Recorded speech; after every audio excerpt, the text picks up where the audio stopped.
Hello everyone, இன்னைக்கு நம்ம composition of blood and its function தான் பார்க்க போகிறோம். ஃபஸ்ட்டு பிளட்டுங்கிறது ஒரு இம்பார்ட்டண்டான ஃப்ளூயிட் டிஷ்யூ. இது நம்மளோட பாடியில் இருக்கிற நியூட்ரிஷியன், ஆக்சிஜன், வேஸ்ட் ப்ராடக்ட் எல்லாம் ஒரு இடத்துல இருந்து இன்னொரு இடத்துக்கு டிரான்ஸ்போர்ட் பண்ணுறதுக்கு ஹெல்ப் பண்ணும். ஆவரேஜ் அடல்ட் கிட்ட 5 லிட்டர் ஆஃப் பிளட் இருக்கும். பிளட்டு கிட்னியில் 300 டைம்ஸ் ஒரு நாளைக்கு பியூரிஃபை ஆகுது. பிளட்டு ஹோமியோஸ்டாட்டஸ்க்கு ஹெல்ப் பண்ணுது. ஹோமியோஸ்டாட்டஸ்னால் பாடி டெம்பரேச்சரை மெயின்டைன் பண்ணுறது தான் ஹோமியோஸ்டாட்டஸ். கூடவே இது நம்மளோட ஹெல்த்துக்கு ரொம்ப ரொம்ப இம்பார்ட்டண்ட். ஹியூமன் பிளட்டு கிட்ட பிளாஸ்மா, ஆர்பிசி, டபிள்யூபிசி, பிளேட்லெட்ஸ் எல்லாம் இருக்கும். நம்மளோட பாடியில் பிளாஸ்மா 55% இருக்குது. ஆர்பிசியை நம்ம எரித்ரோசைட்ஸ்ன்னு சொல்லுவோம், அது 45% இருக்குது. டபிள்யூபிசியை நம்ம லுக்கோசைட்ஸ்ன்னு சொல்லுவோம், அது 1% இருக்குது. பிளேட்லெட்ஸை நம்ம த்ரோம்போசைட்ஸ்ன்னு சொல்லுவோம், அதுவும் 1% இருக்குது நம்மளோட பாடியில். First plasma. இது ஸ்ட்ரா கலரில் இருக்கிற ஒரு லிக்விட். இது ஒரு பொருளை ஒரு இடத்துல இருந்து இன்னொரு இடத்துக்கு கொண்டு போகிறதுக்கு உதவும். இதுகிட்ட 90 to 92% வாட்டர் இருக்கும். பிளாஸ்மாவில் இது போக ப்ரோட்டீன்ஸ் இருக்கும். அல்புமின்கிற ப்ரோட்டீன் ஆஸ்மாட்டிக் ப்ரெஷரை மெயின்டைன் பண்ணுறதுக்கு ஹெல்ப் பண்ணும். ஆஸ்மாட்டிக் ப்ரெஷருங்கிறது ஒரு பொருள் செமி பெர்மியபிளாக இருக்குது, பொருளை ஈஸியாக வெளியே விட்டுரும், அந்த மாதிரி இருக்கும்ல, அதில் ப்ரெஷர் கொடுத்து அந்த பொருளை உள்ளேயே வச்சுக்கிறதுக்கு ஹெல்ப் பண்ணுற ப்ரெஷர் தான் ஆஸ்மாட்டிக் ப்ரெஷர். நெக்ஸ்ட்டு கோல்புமிங்கிற ப்ரோட்டீன் இம்யூனிட்டிக்கு ஹெல்ப் பண்ணும். ஃபைப்ரினோஜன்கிற ப்ரோட்டீன் பிளட் கிளாட்டிங்க்கு ஹெல்ப் பண்ணும். Other solutes sodium, potassium, glucose, amino acid, hormones, waste product, gases எல்லாம் இந்த பிளாஸ்மாவில் ப்ரெசண்ட் ஆகிருக்கும். இந்த பிளாஸ்மாவோட ஃபங்க்ஷன் என்னென்னா transport nutrition. Plasma membrane glucose, amino acid, fats எல்லாம் டைஜஸ்டிவ் சிஸ்டத்துக்கிட்ட இருந்து பிளட் செல்ஸுக்கு டிரான்ஸ்போர்ட் பண்ணும். வேஸ்ட் ப்ராடக்ட் யூரியா, கெரட்டினின் எல்லாம் நம்ம பாடி செல்ஸ் கிட்ட இருந்து எஸ்கிரேட்டரி ஆர்கன்ஸுக்கு கொண்டு போகும். Next hormones such as insulin, thyroxine எல்லாம் எண்டோக்ரைன் கிளாண்டில் இருந்து செல்ஸுக்கு கொண்டு போகும். பிளாஸ்மா மெம்பரைன் பிஹெச்சை பேலன்ஸாக வச்சுக்கிடும். ஹைட்ரஜன் அயான், பைகார்பனேட் எல்லாம் டிரான்ஸ்போர்ட் பண்ணி பிஹெச்சை மெயின்டைன் பண்ணும். ஹீட்டை கோரில் இருந்து ஸ்கின்னுக்கு டிரான்ஸ்போர்ட் பண்ணும். அப்படி டிரான்ஸ்போர்ட் பண்ணும்போது நம்மளோட பாடி டெம்பரேச்சர் மெயின்டைன் ஆகும். ஆஸ்மாட்டிக் பேலன்ஸ்க்கு ஹெல்ப் பண்ணும். பாடியில் இருக்கிற வாட்டர், எலக்ட்ரோலைட்ஸ்லாம் டிரான்ஸ்போர்ட் பண்ணி ஆஸ்மாட்டிக் பேலன்ஸுக்கு ஹெல்ப் பண்ணும். பிளட் உறையிறதுக்கு, பிளட் கிளாட்டிங்க்கு உதவுற ஃபைப்ரினோஜன், ப்ரோத்ரோம்பின் எல்லாம் கேரி பண்ணி ஏதாவது அடிபட்டுச்சுன்னா அதை ஸ்டாப் பண்ணுறதுக்கு ஹெல்ப் பண்ணும் இந்த பிளாஸ்மா. இதுதான் ஆன்டிபாடிஸை ஒரு இடத்துல இருந்து இன்னொரு இடத்துக்கு டிரான்ஸ்போர்ட் பண்ணுது. அந்த டிரான்ஸ்போர்ட்டால் தான் நம்மளோட பாடியில் இருக்கிற இன்ஃபெக்ஷனை எதிர்த்து அதெல்லாம் போராட முடியுது. நம்ம பாடியில் வர்ற பேத்தோஜனை எதிர்த்து போராடுற காம்ப்ளிமெண்ட் ப்ரோட்டீனை டிரான்ஸ்போர்ட் பண்ண ஹெல்ப் பண்ணுது. First RBC. இதை நம்ம எரித்ரோசைட்ஸ்ன்னு சொல்லுவோம். இது பைகான்கேவ் ஷேப்பில் இருக்கும். இதுக்கிட்ட நியூக்ளியஸ் கிடையாது. 120 days உயிரோடு இருக்கும். நம்மளோட பாடியில் 40 to 45% இந்த ஆர்பிசி தான். இது நம்ம லங்ஸில் இருக்கிற ஆக்சிஜனை மற்ற பார்ட்ஸ் ஆஃப் பாடிக்கு கொண்டு போய் சேர்க்கறதுக்கு உதவும். கூடவே மற்ற பார்ட்ஸில் இருந்து வர்ற கார்பன் டை ஆக்சைடை லங்ஸுக்கு கொண்டு வரும். நம்ம ஆர்பிசி கிட்ட ஹீமோகுளோபின் ஒரு ப்ரோட்டீன் இருக்கும். அந்த ப்ரோட்டீன் ஆர்பிசிக்கு ரெட் கலர் கொடுக்குது. கூடவே இது ஆக்சிஜனை பிடிச்சு வச்சு அதை டிரான்ஸ்போர்ட் பண்ணுறதுக்கு ஹெல்ப் பண்ணுது. நம்மளோட ஆர்பிசி போன் மேரோவில் உருவாகுது. அது உருவாகிற ப்ராசஸை நம்ம எரித்ரோபொயாசிஸ்ன்னு சொல்லுவோம். இம்மெச்சூர் ஆர்பிசியை நம்ம எரித்ரோசைட்ஸ்ன்னு சொல்லுவோம். மெச்சூர் ஆர்பிசியை நம்ம எரித்ரோசைட்ஸ்ன்னு சொல்லுவோம். இந்த எரித்ரோசைட்ஸ் நம்மளோட பாடியில் 120 days சர்க்குலேட் ஆகும். ஃபஸ்ட்டு எரித்ரோசைட்ஸுக்கு வயசாகும்.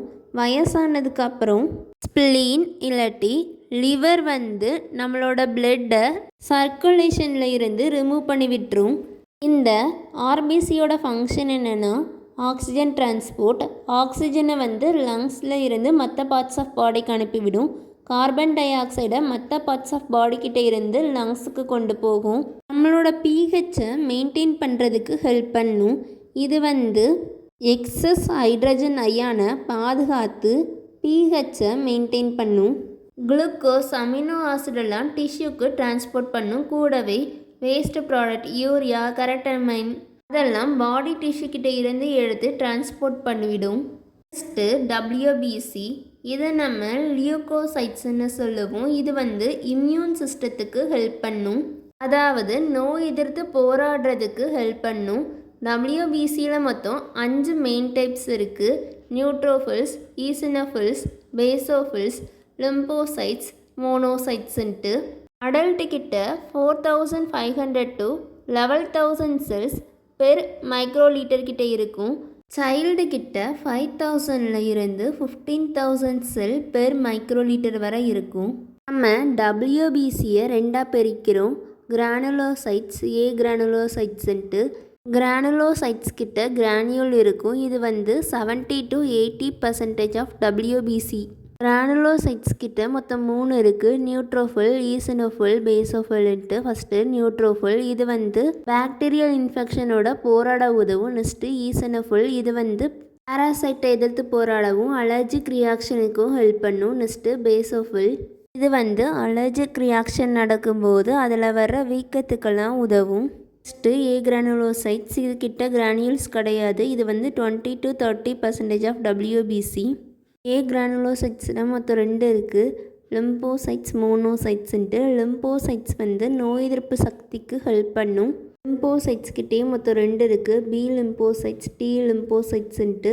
பி லிம்போசைட்ஸ் வந்து ஆன்டிபாடிஸ் உருவாக்கி பாக்டீரியல் இன்ஃபெக்ஷனை எதிர்த்து போராட உதவும். டி லிம்போசைட்ஸ் வந்து பாதிக்கப்பட்ட செல்ஸை போய் அட்டாக் பண்ணும்.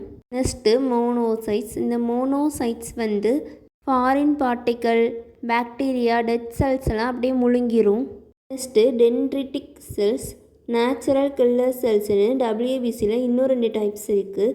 இந்த டென்ட்ரிக் செல்ஸ் வந்து என்ன பண்ணுன்னா இம்யூன் ரெஸ்பான்ஸை தொடங்குறதுக்கு ஹெல்ப் பண்ணும். நெக்ஸ்ட்டு நேச்சுரல் கில்லர் செல்ஸ் வந்து பாதிக்கப்பட்ட செல்ஸை கண்டுபிடிச்சி அதை வந்து அழிச்சிரும். WBC வந்து நம்ம பாடியில் வர்ற நோய்களை எதிர்த்து போராடுது.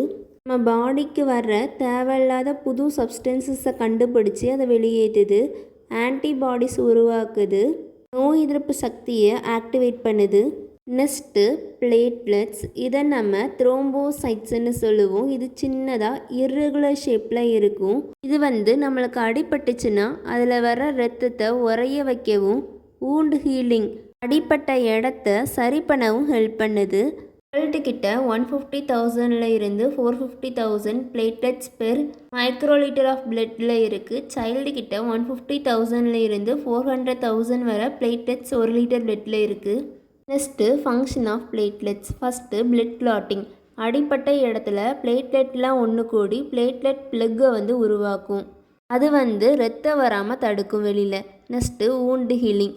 அடிப்பட்ட இடத்துல பிளேட்லெட்ஸ் வந்து க்ரோத் ஃபேக்டரை ரிலீஸ் பண்ணும்.